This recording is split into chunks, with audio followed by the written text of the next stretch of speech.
E à medida que você for encontrando, fique de pé, por favor, em reverência à palavra. Eclesiastes, capítulo 3.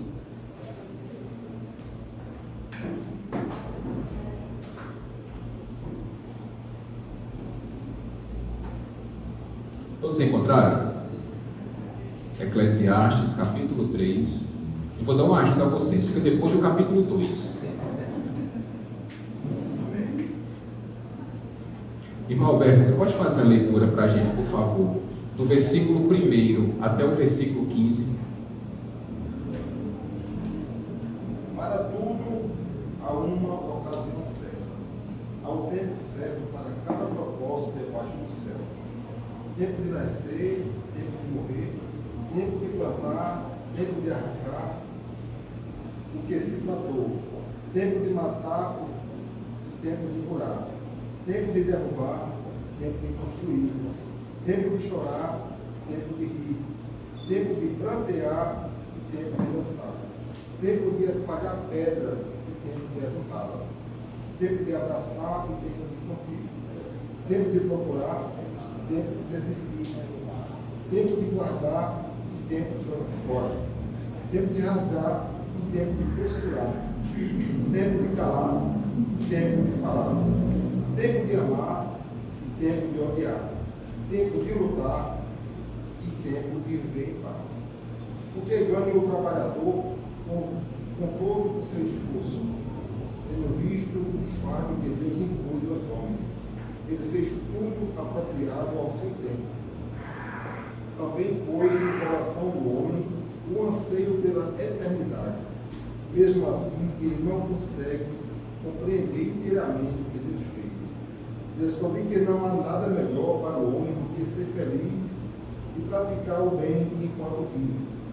Descobri também que poder comer, beber e ser recompensado pelo seu trabalho é um presente de Deus. Sei que tudo o que Deus faz permanecerá para sempre, e isso nada se pode acrescentar, e disso nada se pode tirar. Deus assim faz para que os homens o temam. Aquilo que é, foi, e o que será, já foi anteriormente. Deus investigará o passado. Muito obrigado, Deus, pela leitura da Tua Santa Palavra. Que Teu Santo Espírito, ó Deus, nos dê a iluminação necessária para que possamos entender esta palavra que vai ser ministrada esta noite, Senhor. E que o Senhor abra a nossa mente, abra também, Senhor, o nosso coração, para que essa palavra, ela frutifique, ó Deus, que ela produza frutos, e que esses frutos também se multipliquem, ó Deus, através de nossas vidas.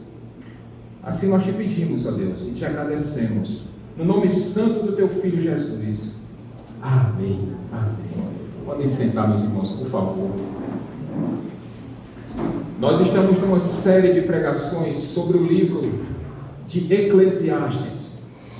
E é interessante, meus irmãos, como Salomão, o rei, o filho do rei Davi, rei em Jerusalém, o homem mais sábio da sua geração. Talvez no Antigo Testamento não tenha existido homem mais sábio do que o rei Salomão. Mas Salomão, já nessa sua fase final de vida, nesses últimos anos em que Salomão já havia passado por muitas coisas, ele agora escreveu esse livro de Eclesiastes. E o que nós encontramos aqui, meus irmãos, é quase que como uma biografia, uma autobiografia de Salomão, aonde ele relata para você e para mim nessa noite todas as experiências vividas durante toda a sua vida. E é interessante que no capítulo 1 Salomão vai dizer que quando ele viu tudo o que acontecia debaixo do sol, ou seja, nessa nossa realidade, o mundo em que nós vivemos, esse mundo caído por causa do pecado, ele vai dizer uma frase, meus irmãos, que é emblemática: tudo é inútil, nada faz sentido, é como correr atrás do vento. Salomão chegou a essa conclusão, meus irmãos, porque ele viu que não faz sentido um homem correr tanto nessa vida, trabalhar tanto, Inclusive, essa foi a primeira pergunta que ele fez lá no capítulo 1. De que vale tanto trabalho do homem, tanto esforço debaixo do sol? Se não vai levar nada disso aqui, vai levar nada, meus irmãos. Nós não vamos levar nada disso aqui. Só que Salomão estava em busca de uma tal felicidade. E quando nós chegamos no capítulo 2, nós vimos que Salomão, ele empurrou o pé na jaca, atolou o pé na lama, com os 2 pés de uma vez. Ele procurou a felicidade na bebida e no desmantelo, na farra. E ele disse: isso é inútil. Depois Salomão foi procurar felicidade no trabalho. E ele disse: eu fiz muitas coisas, mas descobri que isso também é inútil, é correr atrás do vento. Salomão foi aquele, meus irmãos, minhas irmãs, que experimentou de tudo o que você possa imaginar. As melhores comidas, as melhores bebidas. Talvez ele tenha ido nas melhores festas que o reino de Israel tenha proporcionado. Aquele homem teve muito dinheiro. Foi o mais poderoso da sua época. Diz também esse livro de Eclesiastes, a Bíblia Sagrada vai dizer que esse homem Salomão, ele procurou a felicidade sendo rodeado de mulheres. E teve somente 1000 esposas, 700 esposas e 300 concubinas. Consequentemente, Diácono Marinho, mas foram 1000 sogras, viu, também. Foram mais de 1000 cunhados. Ele teve problema, Salomão. Salomão teve problema, viu? Hein? Rapaz, foi TPM que suaviu, né? Assim mesmo. Foi a escolha dele. Ele quis dançar. E quando ele procurou todas essas felicidades, ele disse: dancei. Porque a felicidade não está nisso, meus irmãos. A felicidade não é encontrada nos prazeres carnais, nos prazeres humanos. O mundo não tem nada de bom para nos oferecer. E aí, Salomão vai se encaminhando e ele vai dizendo: meu Deus, eu trabalhei tanto, eu juntei tanta riqueza, e quando eu morrer, eu vou deixar tudo para um herdeiro ou vários herdeiros. E sabe lá Deus se esses herdeiros vão ser sábios ou tolos, se eles vão administrar todo esse meu esforço, todo esse meu império. E olha que os filhos dele fizeram bobagem, viu? Porque depois de Salomão, o reino de Israel foi dividido. 10 reinos formaram Israel, o reino do norte, e mais 2 reinos formaram o reino do sul. Ou seja, os filhos de Salomão não foram sábios, não. Botaram a perder tudo aquilo que o pai havia conquistado. E ele disse, meus irmãos, que só resta uma coisa boa nessa vida para o homem.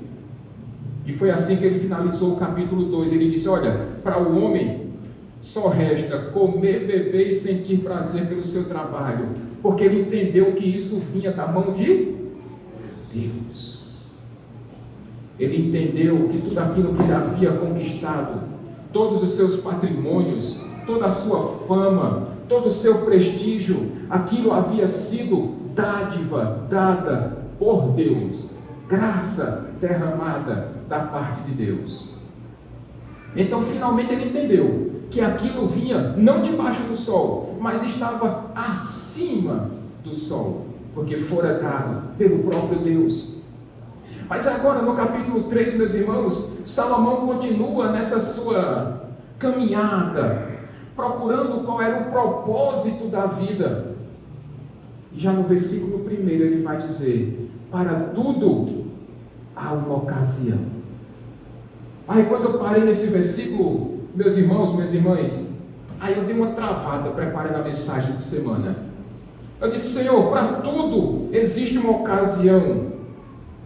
Mas teve coisas que me aconteceram durante a vida que eu não estava esperando, não. Ocasiões que aconteceram na minha vida que foram, para mim, aos meus olhos, totalmente aleatórios. Por exemplo, Para quem está nos visitando essa noite, Renata, Pedro, Raquel,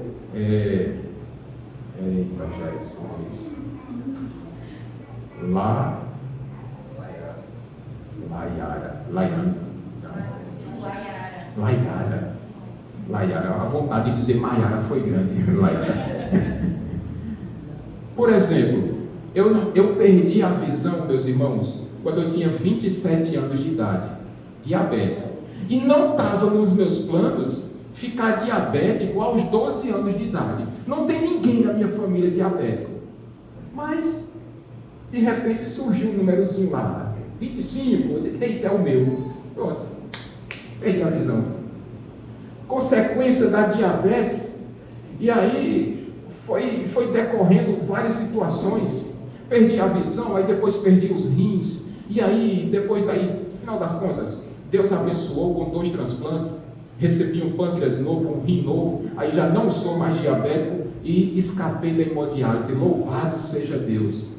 A visão até não teve jeito, mas eu entendi no final das contas que o propósito de Deus para a minha vida era esse, porque enquanto eu me enxergava, eu meio que estava andando assim, meio de lado assim com Deus. Aí Deus disse: meu filho, é melhor cego que você fica dependendo 100% de mim.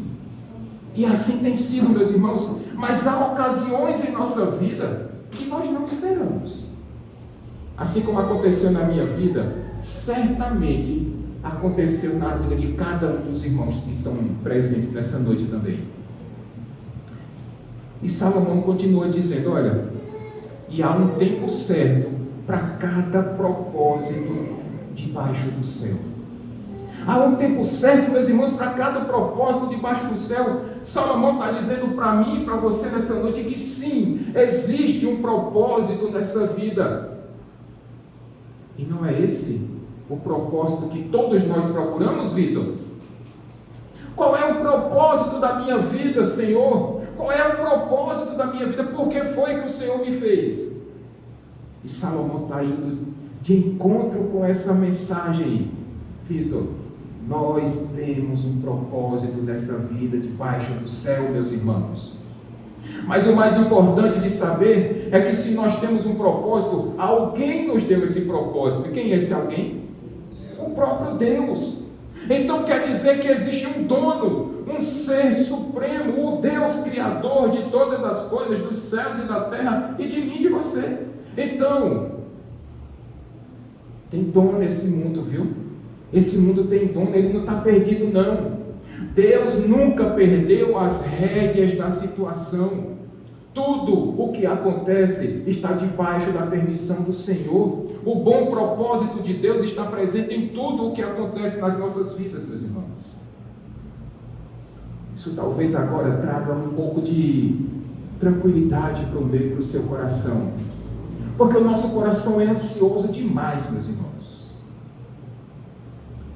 Nós ficamos preocupados com o amanhã.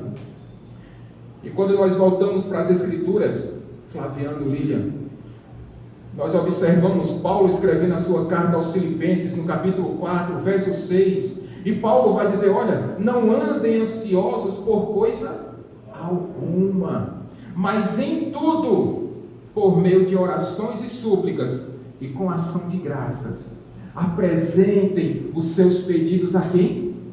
A Deus. Por que nós andamos tão ansiosos? Por que nós andamos tão preocupados? Se tem um Deus Todo-Poderoso que está governando a história, que está governando o tempo, e que todo o bom propósito de Deus está atuando em tudo o que acontece. E o grande segredo, meus irmãos, para nós entendermos aqui essa dupla visão de Salomão, entre abaixo do céu, ou abaixo do sol, e acima do sol, fica bem representada num utensílio que talvez muitos dos irmãos utilizem. Elisângela, por favor. Eita, quem é que está no computador?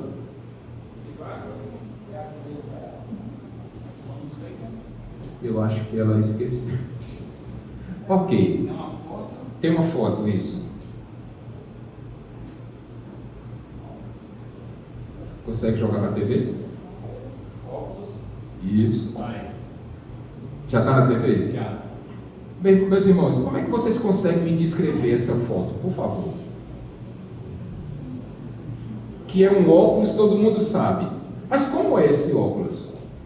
Ou mais especificamente, como é a lente desse óculos?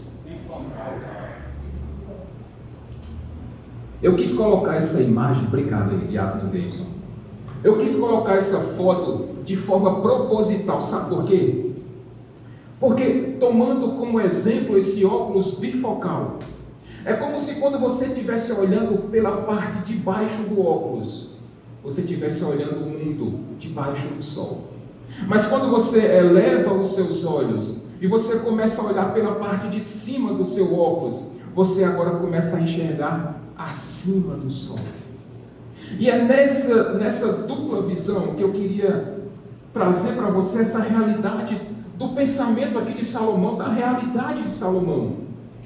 Debaixo do sol, meus irmãos, é ansiedade, é preocupação, é medo, é angústia, é tristeza, é sofrimento, é depressão, é ansiedade. Mas quando você eleva os seus olhos acima do céu, aí você entende que tem um Deus Todo-Poderoso que está sentado no seu alto e sublime trono, está governando a história, está dizendo para você nesta noite: não precisa se preocupar, porque nada está acontecendo por acaso, não existe coincidências, meus irmãos. Tudo o que acontece tem a permissão e o bom propósito de Deus. Tem o bom propósito de Deus. O Senhor Jesus, escrevendo lá, falando lá no Sermão do Monte, ele chega para os seus discípulos e diz: olha, gente, não precisa ficar juntando riqueza aqui debaixo do sol, não, aqui nessa terra não. Porque aqui debaixo do sol, a ferrugem estraga, o cupim devora, o ladrão rouba. Ao contrário, ao invés de ficar olhando para debaixo, pela parte de baixo do óculos, olha para a parte de cima e junte os seus tesouros no céu, porque lá não tem ladrão, não tem cupim, não tem ferrugem, não tem traça, não tem nada que faça a sua riqueza se estragar. O que Cristo está querendo dizer para a gente nessa noite, meus irmãos? É que não precisa você andar tão preocupado, tão desesperado, porque Salomão esteve. Ele disse: eu estou desesperado. Ele esteve a ponto de desprezar a própria vida, porque estava olhando para debaixo do sol. Mas nós precisamos aprender com esse erro de Salomão, ou com essa interpretação de Salomão, e precisamos usar essa parte de cima do óculos, olhar para a parte de cima e entendermos que Deus é quem determina tudo, e tudo vai continuar acontecendo com a permissão de Deus. Tudo só acontece no tempo dele, meus irmãos. E para isso ficar muito claro para a gente nessa noite, versículo 2, se eu finalizasse essa mensagem somente nesse versículo 2, Salomão vai dizer que há tempo para nascer e tempo para morrer. Se eu resumisse isso aqui: Deus conhece a sua vida do início ao fim. Você só nasceu porque Deus permitiu, porque Deus tem um propósito para a tua vida. Se você está aqui nessa igreja nessa noite, é porque foi Deus quem conduziu você para estar aqui nessa noite, porque Deus queria que você ouvisse essa palavra, porque talvez a preocupação, talvez a ansiedade, talvez a angústia esteja tomando conta do seu coração, e Deus está dizendo: eu é que estou no controle da sua vida. Sou eu que controlo a sua vida, sou eu que determino o dia que você vai nascer, sou eu que determino o dia que você vai trabalhar, se as portas de emprego se abriram, porque foi Ele que abriu. Mas também, se Deus quis fechar, não tem quem abra, viu? Você só vai morrer no dia que Deus quiser. Ah, pastor, então quer dizer que eu posso ir lá para ficar ali na frente da avenida, ali no meio da rua, sentar no chão, que já que eu só vou morrer no dia que Deus quiser, os carros vão dar um drible em mim, vão se esquivar de mim. Não, a Bíblia diz que você deve não tentar ser o Deus, não.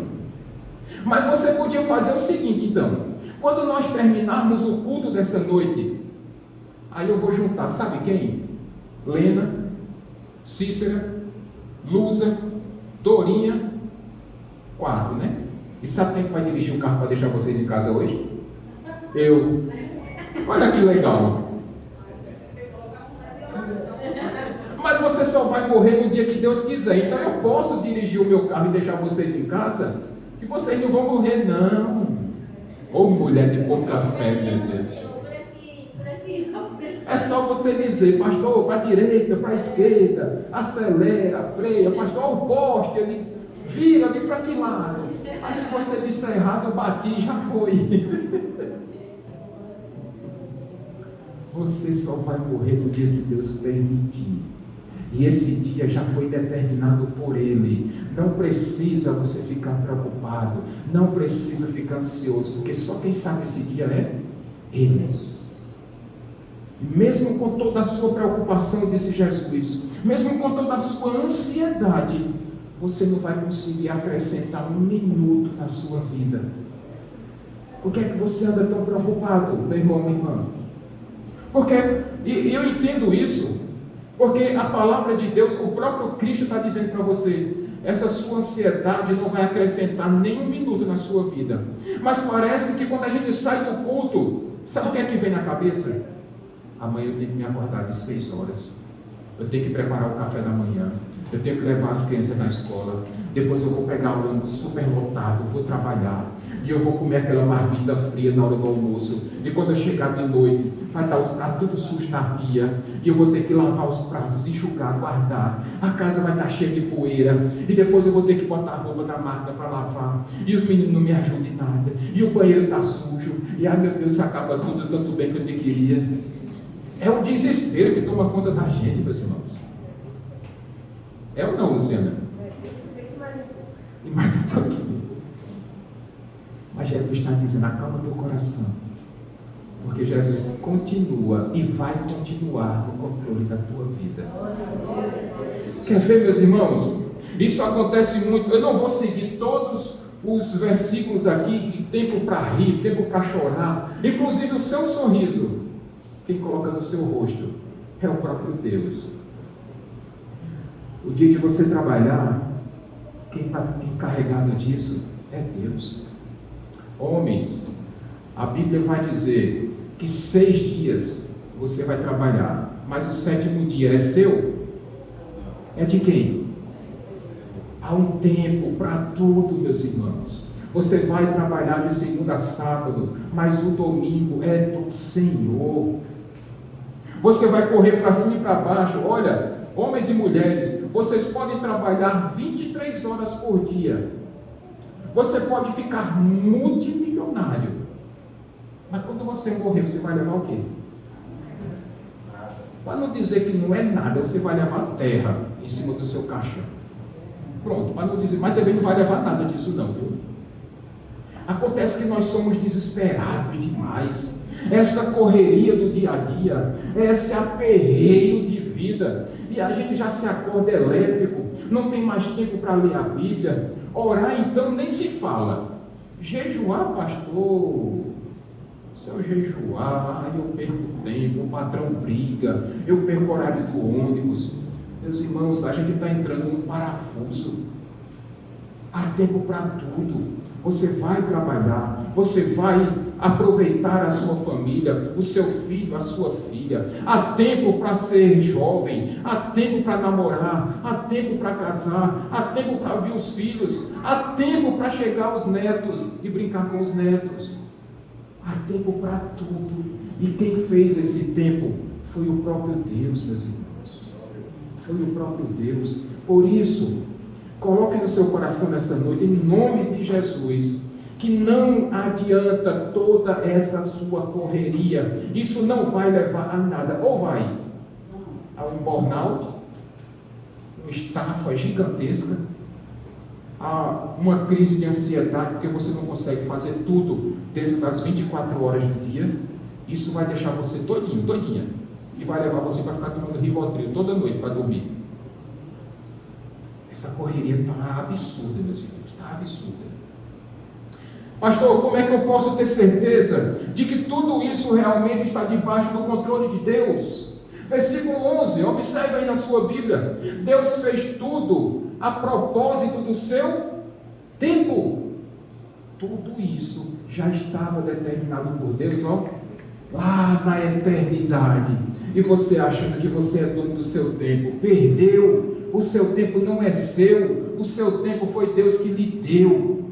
Tudo foi feito no propósito, tudo foi feito no tempo apropriado dele, segundo o bom propósito dele. E tem mais, e foi o próprio Deus que colocou em você, ainda no versículo 11, o anseio pela eternidade. Viver é bom, gente. Viver é bom, né? A praia, para quem foi à praia hoje, a praia devia estar bacana demais. Eu fico imaginando o Diácono Deis, o Diácono Marinho, aquela água azul esverdeada, e aquele calor escaldante, e a praia dizendo, vem para cá, e a gente dizendo, eu vou, e a gente fica naquela correria danada. Viver é bom, gente, viver é bom. Agora, o mundo é bom ou é mau? O mundo é mau, mas mesmo assim ninguém quer abrir mão do mundo, né? Vocês já perceberam isso? Que a gente reclama do trabalho, a gente reclama do patrão, a gente reclama da família, a gente reclama das coisas que tem para fazer em casa, mas eu não vejo um dizendo, Senhor, leva eu, eu não vejo ninguém dizendo isso. Viver é bom, gente. E isso foi colocado desde lá do Jardim do Éden, esse anseio, esse desejo muito grande, essa vontade muito grande de viver foi colocada em você e em mim desde lá do Jardim do Éden, quando Deus disse que nós comeríamos do fruto da árvore da vida. Era para nós termos realmente, meus irmãos, uma vida eterna. Não era para nós morrermos. Sabe por que nós morremos? Porque os nossos primeiros pais desobedeceram a Deus e pecaram. E por isso o pecado entrou no mundo. E agora todos nós que somos descendentes de Adão e Eva sofremos as consequências dos pecados deles. Simples assim. Mas Deus colocou no nosso coração esse anseio, essa vontade de vivermos eternamente. E isso fica evidenciado, sabe aonde? Vá para o velório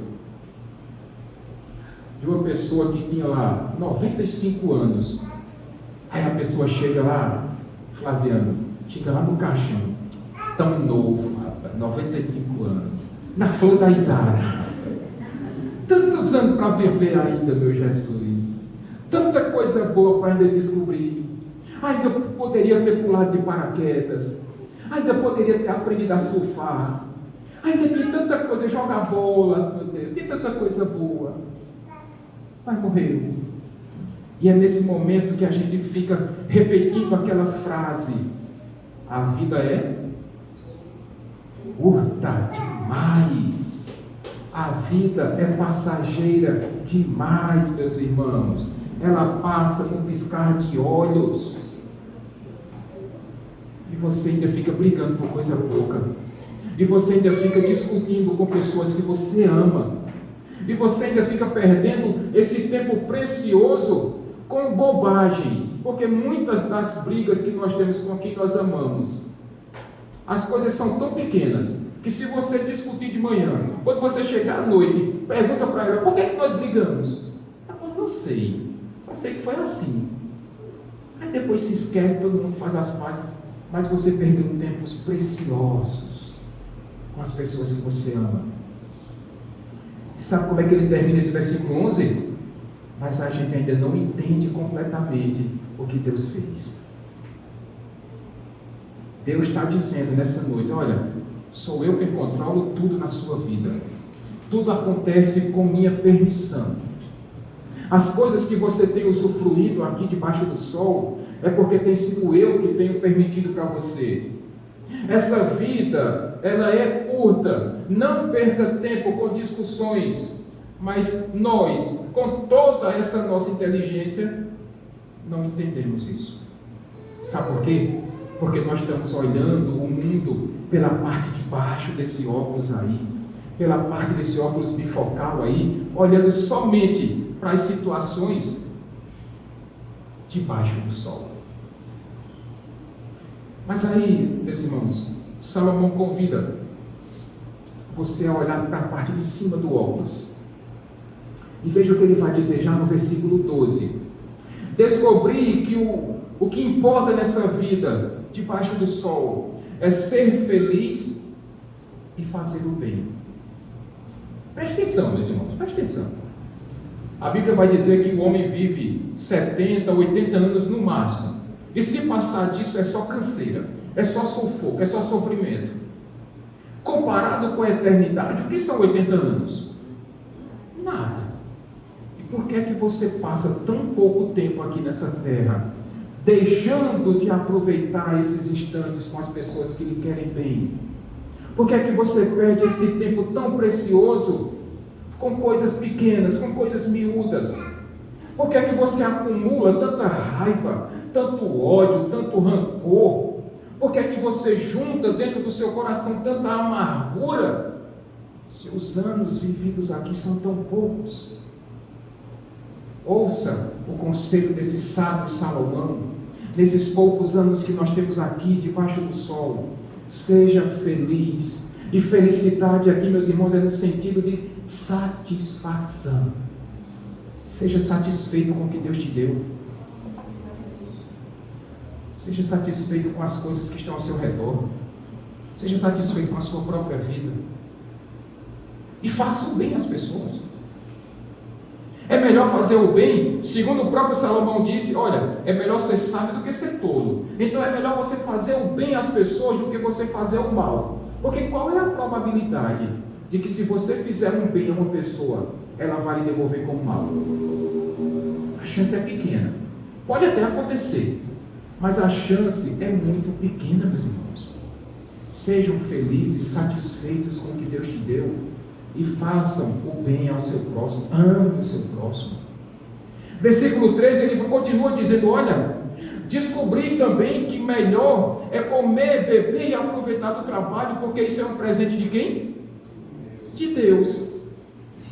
Resumindo, Lena, esse homem que está ao seu lado, esse marido que um dia foi esbelto, forte,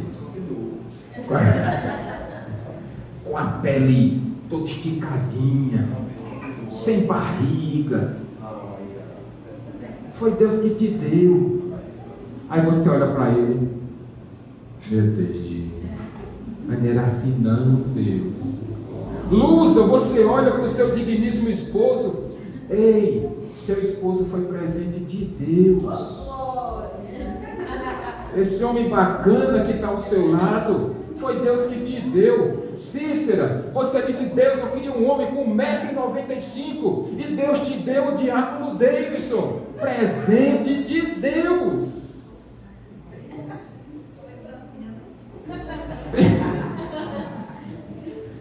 Presente de Deus. Irmã Dorinha disse, eu quero um neto que me carregue no colo. Quero um neto que traga lanche para mim todo final de semana. Eita Jesus. Aí quando chega no domingo, vó, me presta teu cartão. Esse neto que Deus te deu, Dorinha, é presente de Deus. É presente de Deus. Essa igreja que você está aqui nessa noite é presente de Deus para a tua vida. Meus irmãos, a gente precisa aprender a ser mais grato. Nós precisamos ter gratidão em nossos corações. Gratidão. A sua família foi Deus que te deu. E louvado seja Deus, Luciana, que te deu essas duas filhas preciosas. Porque lá na frente são elas que vão cuidar de você. Te deu uma sobrinha bonita, Bianca, olha. Presente de Deus, meus irmãos. Mas quando a gente fica olhando somente para debaixo do sol, a gente só olha os problemas, a gente só olha os defeitos, a gente só olha a raiva que os meninos fazem quando são pequenos, e chora, e come, e pede, e aperreia, e tira o sono, e adoece. Mas eles vão crescer em nome de Jesus, e vão se tornar bênção na vida de vocês. A gente precisa aprender, meus irmãos, a olhar acima do sol e entender que nessa vida, nesses poucos anos que nós temos, dê glória a Deus pela família que você tem, pelo trabalho que você tem, pela casa que você tem. Pastor, eu moro de aluguel, mas você não está tomando banho de chuva na chuva e você está sofrendo, você está ficando na sombra quando o sol está escaldante lá fora. É porque a gente gosta de reclamar, viu? É porque nós gostamos, nós somos especialistas em reclamar.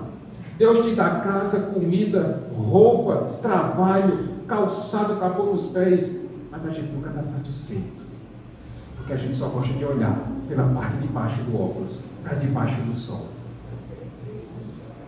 Que seja um grande ensinamento para você e para mim nessa noite. Gratidão a Deus, ser satisfeito com aquilo que Deus tem nos proporcionado, porque, meus irmãos, tudo isso que tem acontecido na sua vida é por causa do bom propósito de Deus. Amém? Mas Salomão continua nessa caminhada aqui dele, viu? Ele continuou olhando para debaixo pela parte de baixo do óculos, e ele encontrou dois problemas aqui. Vitor, Gleidson, Bianca, ele encontrou dois problemas aqui. Ele disse: rapaz, eu estou vendo tanta maldade aqui nessa terra.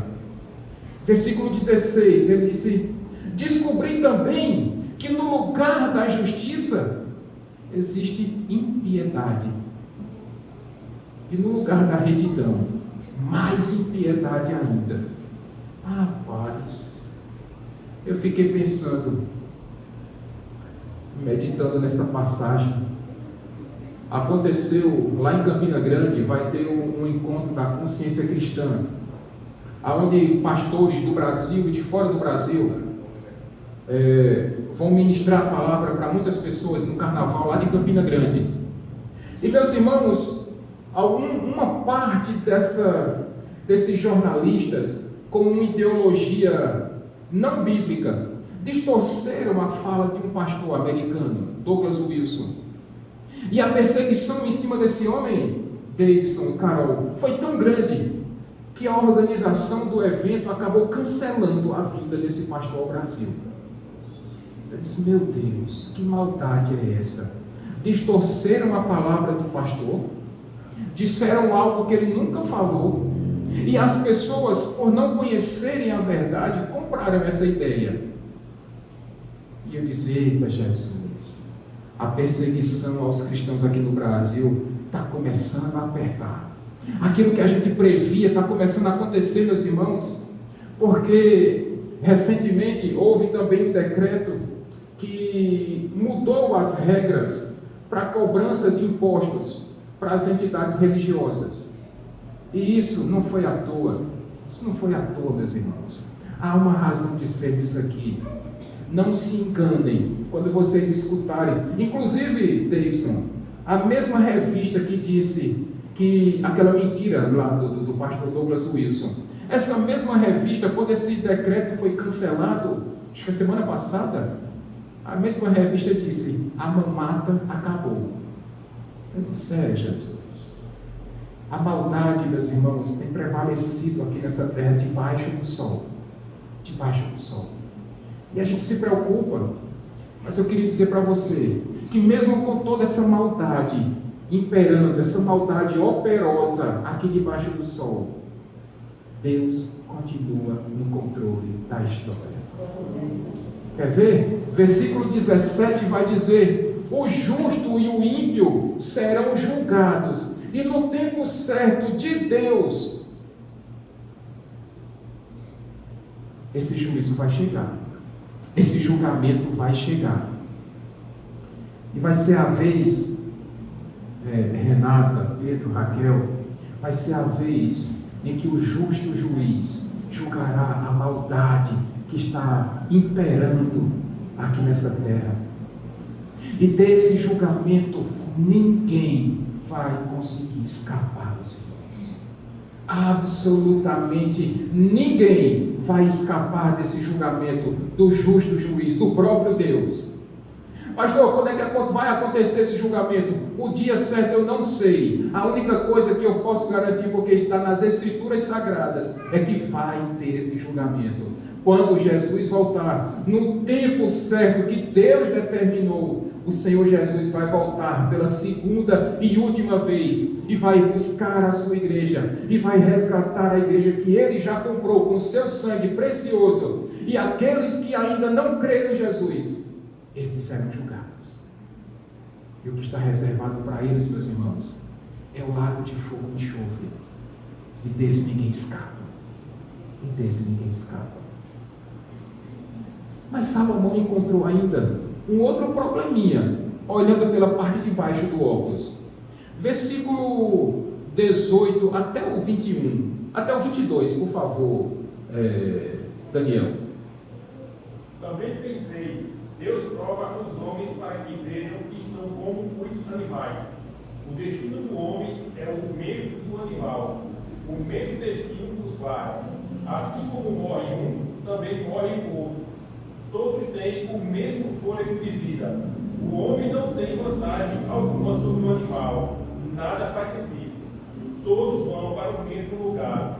Vieram todos do pó e ao pó todos voltarão.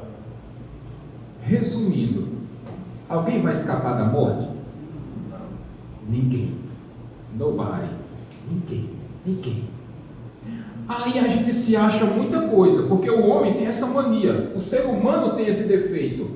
Ah, mas eu estudei, eu tenho 75 cursos superiores, eu tenho 43 mestrados, 27 doutorados, 15 pós-doutorados.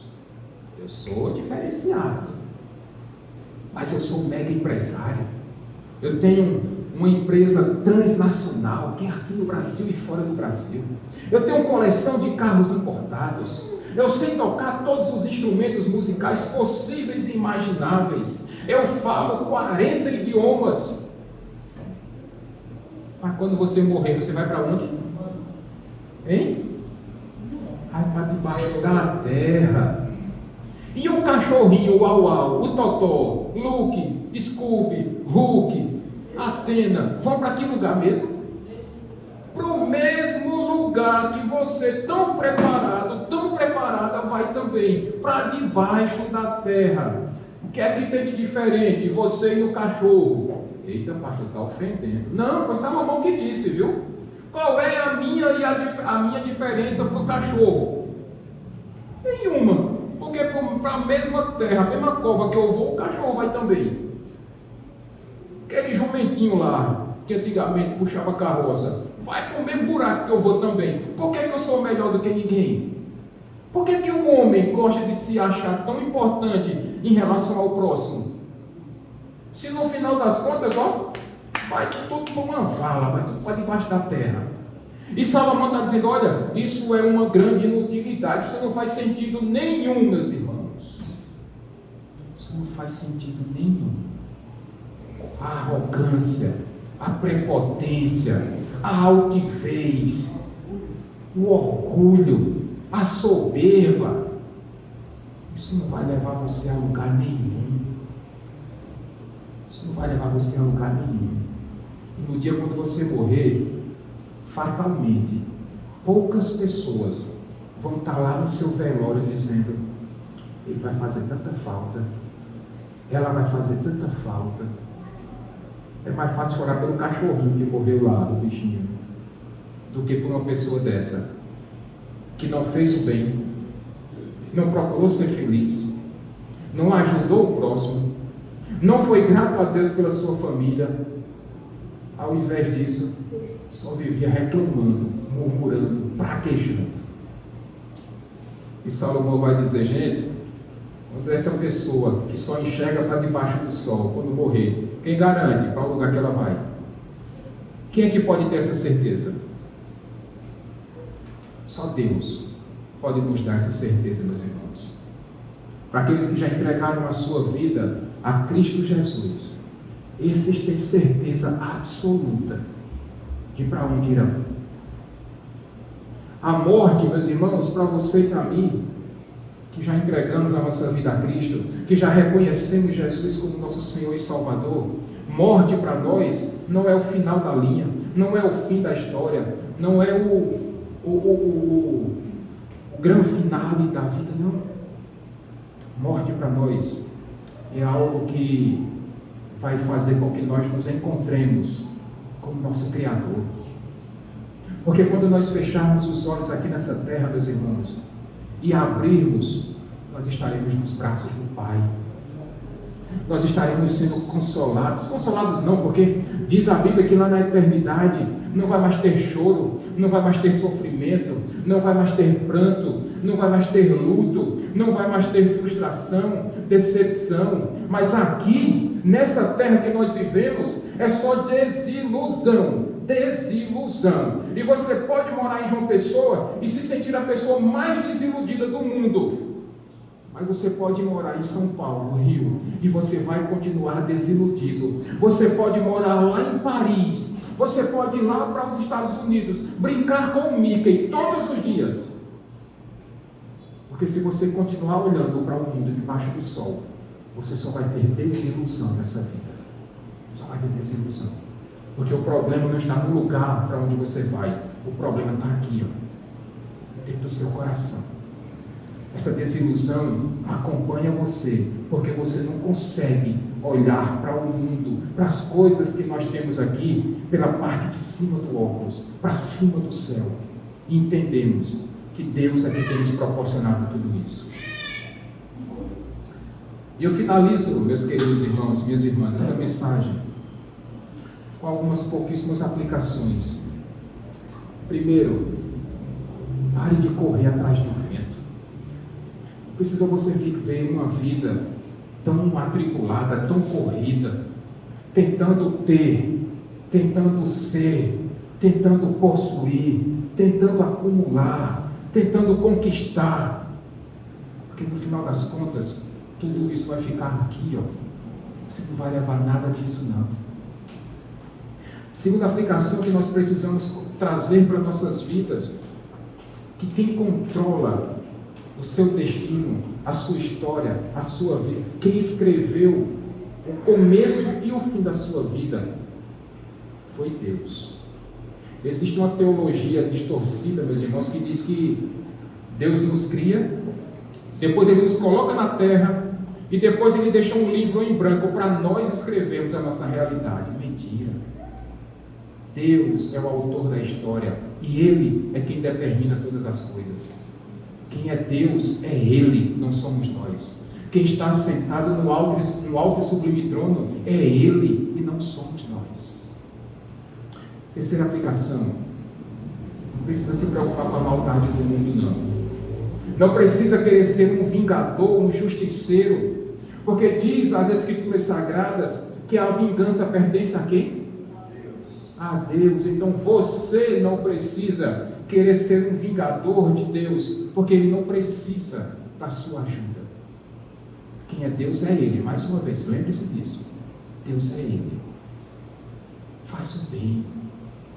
Faça o bem. Seja feliz nesses poucos anos que te restam. A gente não sabe quando Deus vai nos chamar, mas enquanto Ele não nos chamar, procure ser feliz. Procure ser satisfeito com aquilo que Deus te deu, com os seus filhos, com o seu marido, com sua esposa, com a sua família como um todo, sua família de sangue e a sua família de fé. Seja feliz com o trabalho que você dá e faça como se você estivesse fazendo para o próprio Deus. E finalmente, lembre-se, nunca se esqueça disso, que até mesmo a sua vida é um presente de Deus. Faça valer a pena, meu irmão, minha irmã, o sacrifício de Cristo Jesus naquela cruz do Calvário e procure viver para a glória de Deus. Quer comendo, quer bebendo, ou quer fazendo qualquer outra coisa, façam tudo sempre para a glória de Deus. Amém, meus irmãos? Vamos ficar de pé.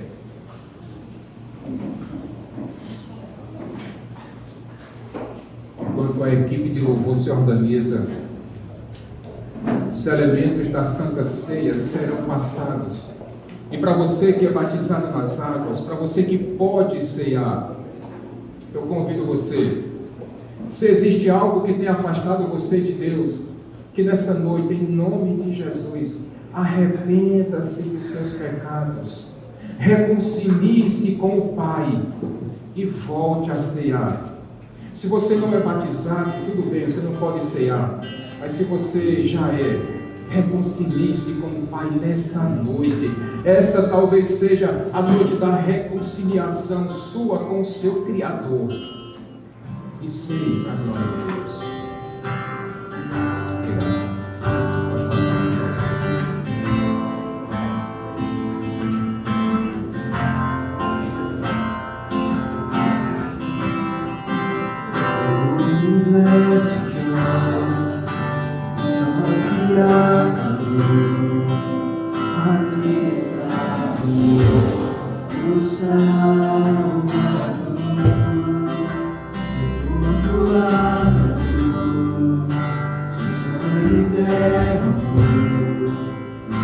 O